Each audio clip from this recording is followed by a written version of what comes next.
السلام علیکم ویورز، کیا حال ہے آپ کے؟ میں ناز شاہ آپ کے ساتھ ہوں۔ آج میں آپ کے ساتھ شیئر کروں گی کہ کس طرح ابو جہل اور ابو لہب نے رسول اللہ صلی اللہ علیہ وآلہ وسلم پر مظالم ڈھائے اور کس طرح آپ کے صبر کا امتحان لیا، لیکن آپ اللہ کی احکام کو پھیلانے میں کامیاب رہے۔ ایک روز حضور صلی اللہ علیہ وآلہ وسلم خانہ کعبہ میں نماز پڑھ رہے تھے کہ ابو جہل آپ کے پاس آیا اور بولا، کیا میں نے آپ کو اس سے منع نہیں کیا تھا؟ آپ جانتے نہیں ہیں کہ میں سب سے بڑے گروہ والا ہوں۔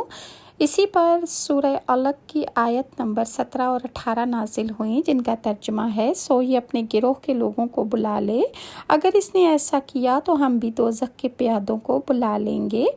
حضرت ابن عباس سے روایت ہے، وہ فرماتے ہیں کہ اگر ابو جہل اپنے گروہ کو بلاتا تو اللہ تعالیٰ کے عذاب کے فرشتے اسے پکڑ کر تہس نہس کر دیتے۔ ایک روز ابو جہل حضور صلی اللہ علیہ وآلہ وسلم کے سامنے آیا اور آپ سے مخاطب ہوا کہ کیا آپ کو معلوم ہے کہ میں بطحا والوں کا محافظ ہوں اور میں یہاں ایک شریف ترین شخص ہوں۔ اس وقت اللہ تعالیٰ نے سورہ دخان کی آیت نمبر 49 نازل فرمائی، جس کا ترجمہ ہے، چک تو بڑا معزز اور مکرم ہے۔ اس کا مطلب آیت کا یہ ہے کہ دوزخ کے فرشتے ابو جہل کو آگ میں ڈالتے ہوئے اور پھٹکارتے ہوئے کہیں گے کہ ابو لہب بھی حضور صلی اللہ علیہ وآلہ وسلم کی ایذا رسانی میں آگے تھا، تو دوزخ کے فرشتے بھی اسے آگ میں پھینکتے وقت یہی الفاظ پکاریں گے کہ تو بھی مزہ چکھ اور تو بڑا معزز اور مکرم بنتا تھا۔ نبی کریم صلی اللہ علیہ وآلہ وسلم کی تبلیغ میں رکاوٹیں ڈالتا تھا، آپ صلی اللہ علیہ وآلہ وسلم کو برا بھلا کہتا۔ اس کی بیوی ام جمیل بھی اس کے ساتھ تھی، وہ جنگل سے کانٹے دار لکڑیاں کاٹ کر لاتی اور نبی کریم صلی اللہ علیہ وآلہ وسلم کے راستے میں بچھاتی۔ اس پر اللہ تعالیٰ نے سورہ لہب نازل فرمائی، اس میں ابو لہب کے ساتھ اس کی بیوی کو بھی عذاب کی خبر دی گئی۔ وہ غصے میں آگ بگولا ہو گئی، پتھر ہاتھ میں لیے آپ صلی اللہ علیہ وآلہ وسلم کی طرف بڑھی۔ اس وقت آپ صلی اللہ علیہ وآلہ وسلم کے ساتھ ابو بکر صدیق بھی تھے۔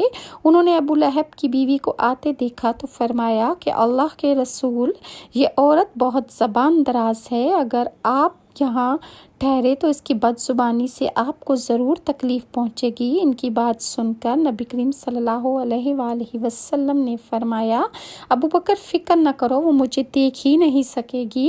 اتنے میں ام جمیل نزدیک پہنچ گئی، اسے وہاں صرف ابو بکر صدیق رضی اللہ عنہ نظر آئے۔ وہ آتے ہی بولی، ابو بکر، تمہارے دوست نے مجھے ذلیل کیا ہے، کہاں ہے تمہارا دوست جو شعر پڑھتا ہے؟ ابو بکر صدیق بولے، کیا تمہیں میرے ساتھ کوئی نظر نہیں آ رہا ہے؟ مجھے تو اس نے کہا کہ مجھے تو تمہارے ساتھ کوئی بھی نظر نہیں آ رہا۔ انہوں نے پوچھا، تم ان کے ساتھ کیا کرنا چاہتی ہو؟ جواب میں اس نے کہا، میں یہ پتھر ان کے منہ پر مارنا چاہتی ہوں۔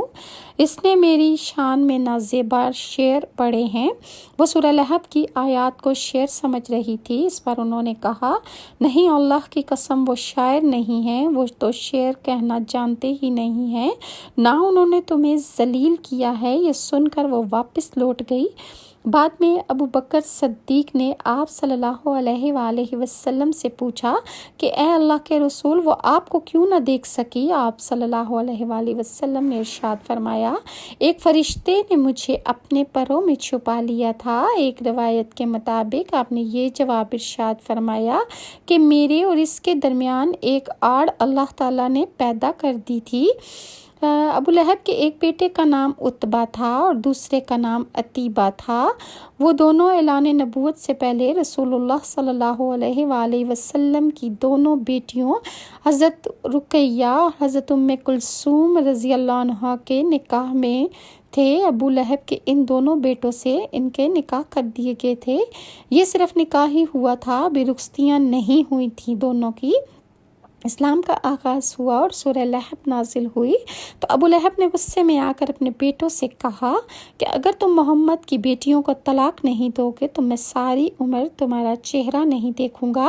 چنانچہ ان دونوں نے انہیں طلاق دے دی۔ دیکھا جائے تو آپ صلی اللہ علیہ وآلہ وسلم کی بیٹیوں کے لیے اس میں حکمت تھی کہ اللہ تعالیٰ نے چاہا کہ یہ پاک صاحبزادیاں عتبہ اور عتیبہ کے گھر نہ جا سکیں، اور یہ پاک عورتیں پاک مردوں کے لیے ہیں۔ یہ بھی قرآن میں اللہ ارشاد فرماتا ہے، سو یہ رشتہ قائم نہ رہ سکا۔ یہ رشتہ اسلام دشمنی کی بنیاد پر ختم کیا گیا تھا، جبکہ اس میں حکمت یہ تھی کہ یہ پاک نبی کی پاک اولادیں تھیں اور یہ پاک مردوں کے لیے تھیں۔ سو ان کے نکاح بعد میں اللہ تعالیٰ نے یکے بعد دیگرے حضرت عثمان سے ہوئے تھے۔ پہلے ایک بہن کا نکاح حضرت عثمان سے ہوا، اور جب وہ وفات پا گئیں تو اس کے بعد پھر دوسری بہن کا نکاح ام کلثوم کا نکاح بھی حضرت عثمان سے ہوا، اور انہوں نے وہاں پر بڑی خوشحال زندگی گزاری۔ تو بات ہو رہی تھی کہ نبی کریم صلی اللہ علیہ وآلہ وسلم کی یہ دونوں پاک صاحبزادیاں تھیں، اس لیے یہ قدم اللہ تعالیٰ نے اس لیے یہ اٹھایا گیا کہ دونوں سے اللہ تعالیٰ نے ان کو بچا لیا۔ عتبہ اور عتیبہ جو ابو لہب کے بیٹے تھے، ان سے ان دونوں صاحبزادیوں کو بچا لیا گیا۔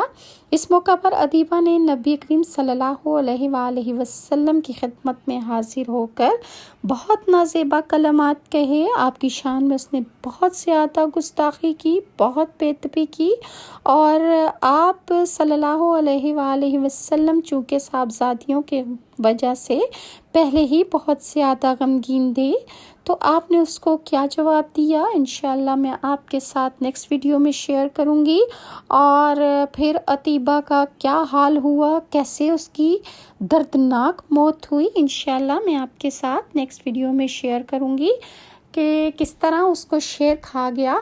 اور اگر ویورز آپ کو میری یہ ویڈیوز اچھی لگتی ہیں تو کائنڈلی لائک اور سبسکرائب ضرور کیا کریں، اور نیکسٹ ویڈیو تک کے لیے ناز شاہ کو اجازت دیں۔ اللہ حافظ۔